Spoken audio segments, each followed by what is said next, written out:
Are you a fan of riddles? What do women and wolves have in common? Besides our incredible instincts, intuition, and relationship to leadership in community. So, our hair.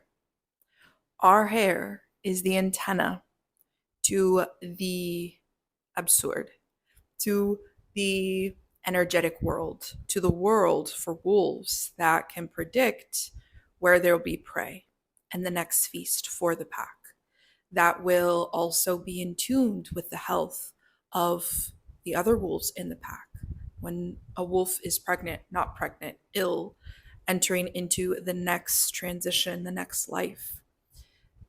Our hair as women also has that same capacity. As a Persian Mexican woman, this was ingrained to me since I was a little girl. And so I'm going to share with you in this video when to cut your hair, because there is a rhythm to my madness. And it has been a great tool for me to manifest, to heal, to release, to attract. And I can safely say that I've never cut my hair out of impulse because of the way that I've been raised.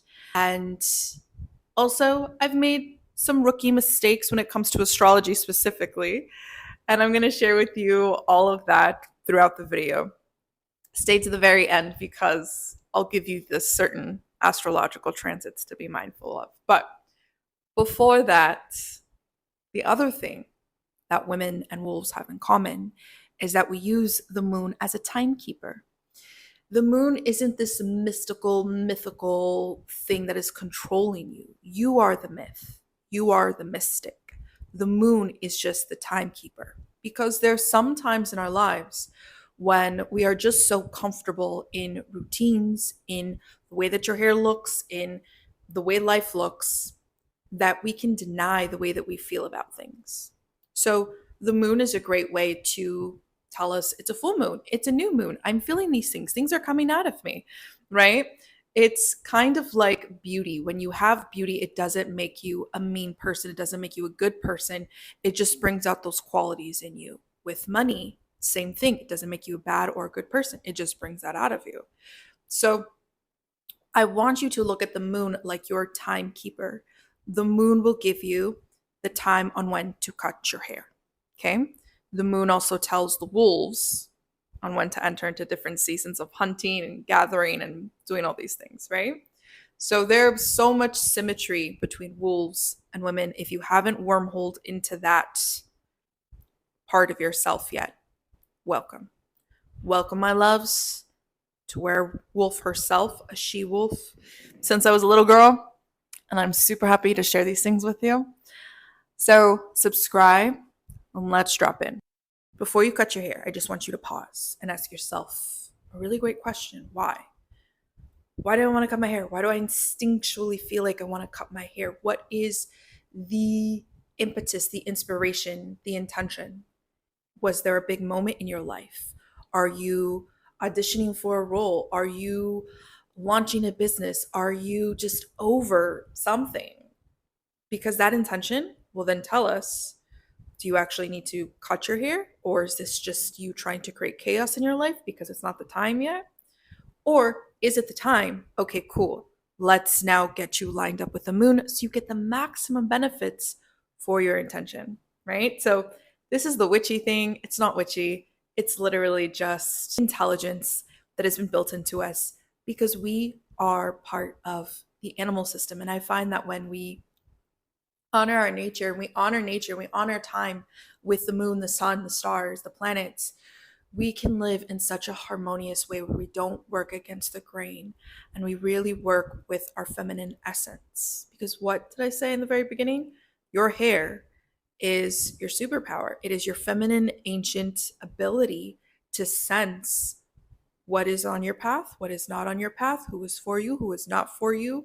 And your hair is a reflection of that. That's why we love to be super creative with it. That's why we also love to be super simple and chic with it. Fashion, hair, beauty is not vanity. It is us programming our fields. So enough. I could talk about this forever, and I will, because we do. So when do we use the moon? And what moons do we use for your intention? If you are craving new, you need a new chapter, you're over yourself, you're over this job, you're over this person, you're just over this dynamic, you want new, that new energy, you're calling in a big transformation, cut your hair on the new moon. So when the moon is black in the sky. This is because it creates the void, it creates the energy of creation, it creates the energy of us using our imagination and trusting our instincts of where we're going into the future, and trusting that where we're going is more in alignment with what we want than right here. So this is the new moon where you are now going to go to your stylist, your artist, and you're going to say, like, this is my intention, this is my vision. I want you to go there with the vision. And imagine as you're cutting your hair, this is going to be the shape of the person that is calling in what you want, what you desire. This is also a great time to literally cut off dead ends, to cut off dead ends in opportunities and thinking and limiting beliefs. I personally will use new moons when I'm just like, okay, new version of myself is coming up out of me. Let's go with a new moon. Let's go with a bang. Let's go with like fire energy. This is what it gives me. So think of this as like the sheep wolf. You are shedding all your fur, your baby fur, right? Your dead ends. And another thing to know, that when you cut your hair, you're quite literally cutting something that was connected to your crown energy. And your crown energy is your highest self. It is the self that knows everything, knows all. And so this was part of you. Your hair isn't just this thing that is secondary. We don't even think about it. No, your hair is a spiritual, powerful, it's at the top of your head. It was once connected to ideas and thoughts that built your reality, right? So a release ritual, letting things go so that way you call in the new. So if you want to have growth in your life, you like where you're going, but you want to increase something in your business, you want to increase the relationship that you have to the next level, you want to increase the results with your health, then cut your hair on the waxing moon. Because as the moon starts to grow in shape and in light, that is a reflection of you, and that is a reflection of your ideas, and that's a reflection also of what your hair is going through. I would also say this is like next level if you really want to get into this type of work, is do a hair mask of some sort, or do some type of thing that promotes hair growth with fenugreek, with rose. I have a bunch of other things. If you're interested in that, comment section, because I'm answering everything, okay? Because hair literally has been my saving grace in so many situations. It has been the signature piece.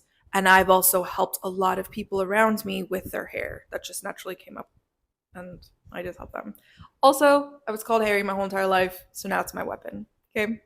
The waxing moon, this can also be if you have a lot of hair loss, right? This can be a time when you just go in and you start to energize yourself from the moon, and she's growing in her fullness. And so you're casting that intention into your hair. I am calling in the energy of fullness, because sometimes we do need to cut our hair in order for the growth to come back. On my Mexican side, they didn't do this with me, but they do this with a lot of the girls. They'll shave off the hair of the baby, or maybe she's a couple years old, as a ritual to call in different things. We'll keep it simple. Hair growth. So she has long, beautiful hair the rest of her life, right? And strong hair. We'll just say that. We won't go into the metaphors. So sometimes we do need to cut our hair in order to grow it. That's why some of you might also cut your hair when you're going through a place that you're just tired of things feeling weak. Just get it off me now. Like, you're releasing it immediately. It's urgent, right? Because you need growth, you need change. So this would be the moon if you're trying to grow the thickness of your hair, the length of your hair, maybe just going for a subtle, cute little cut. Nothing too drastic, nothing too crazy, but the intention is we are connecting with the vitality of our hair, and we're connecting with the health of it. As I look at my little dead ends that I totally need to cut. Okay. Now, if you want to literally be the star, you're ready for that amount of attention in business, maybe it's a wedding, maybe it is just a moment in your life. It is very specific. You are going to be the star. We'll use the full moon. The full moon reminds us that we need to be unapologetic sometimes. You need to let people feel the weight of you. You need to be fully in your gifts and your genius, your beauty, your intellect, your success, unapologetically, because when you do that, you heal your bloodline, the earth, the frequency of the planet, right? So if you are calling in this energy, the full moon would be a great time, even just a small little piece of your hair. Small little bit, small little thing, right? That's why raised in this world, there will be some hair cutting. There will be some hair cutting on the full moons to connect us to our essence, to our intentions, to the focus of what we're doing. Okay, don't use anybody else's hair. Use your hair. Okay, let your hair be that symbolic offering to taking up space, to having longevity, to having luster, to having beauty, to having all the abundance that you carry within your being and your essence and your nature. Now, if you are in a healing phase, emotional healing, the waning moon would be great for you because maybe it is grief that you're moving through. Any type of grief, right? Maybe it is a loss of a job, a loss of a person, a loss of a position, a loss of innocence, naivete. The world works and functions like this, whatever it is, right? Maybe it's even like a loss of a phone or something that was really important to you, material. Okay. And you just want to get that energy off of you. You feel like it's on you. Then this would be a great moon for you to do a cut. It doesn't have to be too severe. Sometimes I find that during these moons, we can be very emotional. So even cutting our hair drastically might be too intense for us. So being gentle, being loving to yourself, and enjoying all the seasons of our intuition and our change and our transformations. I know it's more fun and sexy to talk about the other moons and the other parts of our life, but also to have these seasons of like our winters, to have these seasons of our depth and our shadow work and that deep part of ourselves that every woman asks me about, dark feminine energy. This is the portal to the dark feminine, is that surrender to the aspects of life and our personality and our identity and who we are as women and our feelings and our cravings, right? This is part of it, is that we need to heal. We need to let go. We need to release. The waning moon is great for repair, hydration, connection, self-intimacy. I would also recommend before you cut your hair to do some type of ceremony that allows you to feel not guilty for your feelings and for your naivete and for this ending in your life. That could be something like a bath. That could be something like going to the ocean, anything that allows your nervous system to feel calmer before you cut, right? Because we don't want you to go and cut your hair because it is this really big emotional tide. We want you to go into that process of cutting your hair with presence. Okay. And if you're feeling really, really intensely first get it through the other rituals that will calm you down and get you into the moment and get you into the state of receiving the offering of letting go of part of our hair. All right. Now, if you're at this part of the video, you're weird, you're strange like me. Great. Amazing company. Love that you're here. So let's talk about other hacks that I do, okay? And the mistakes that I have made. So let's say you just don't have time. You don't have time to wait for the moon. Like you need that cut now because you have a meeting tomorrow. You have a date tomorrow.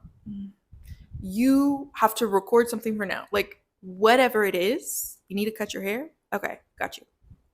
Mondays, day of lunar energy, the emotional tides that you're feeling. Okay. Friday, day of Venus, day of having more, let's just say luck with getting the style, the cut, the intention that you want. Okay. So those are 2 days to work with per week: Mondays, Fridays, lunar days, and Venusian days. Now, the other thing you must be mindful of, please learn from my mistakes, okay? Never cut your hair in a Mercury retrograde. Never cut your hair during a Venus retrograde. Why, Yaz? What has happened to you that this is now in your consciousness and you tell everybody? Because I have a certain way with my hair, okay? Like I've had this hairstyle since 6th grade. Same hairstyle. It's also because I was raised around a beautiful woman, my mother, gorgeous, who knew how to blow out her hair the 90s. Like, she's stunning. So I knew from a very young age how to do my hair in a certain way.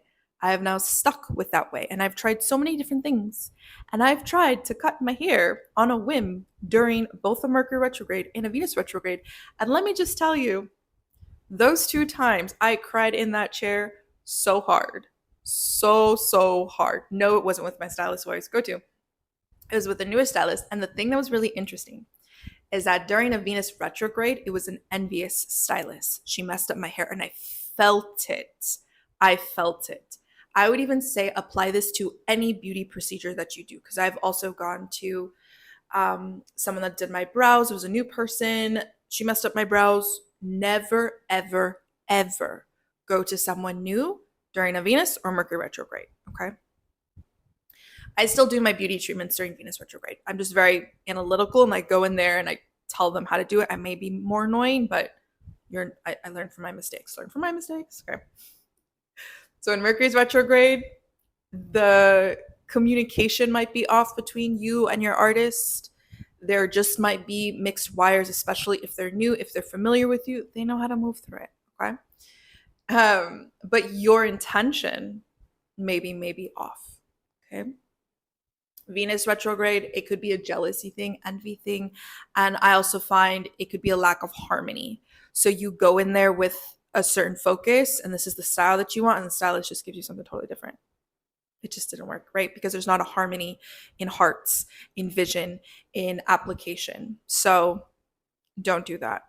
That's why it's important to know astrology, not just for understanding our personality, but our beauty and making sure that we optimize it to the billionth degree. And then the final thing, I can't believe that I said this, is that when you have a Venus return, so when Venus enters into the same sign that you have Venus in your chart, go do all the beauty procedures, literally, as long as Venus is not retrograde. Okay. And if Mercury is retrograde, be mindful, over communicate, go in there with visuals, PowerPoint, whatever you want to do. Okay.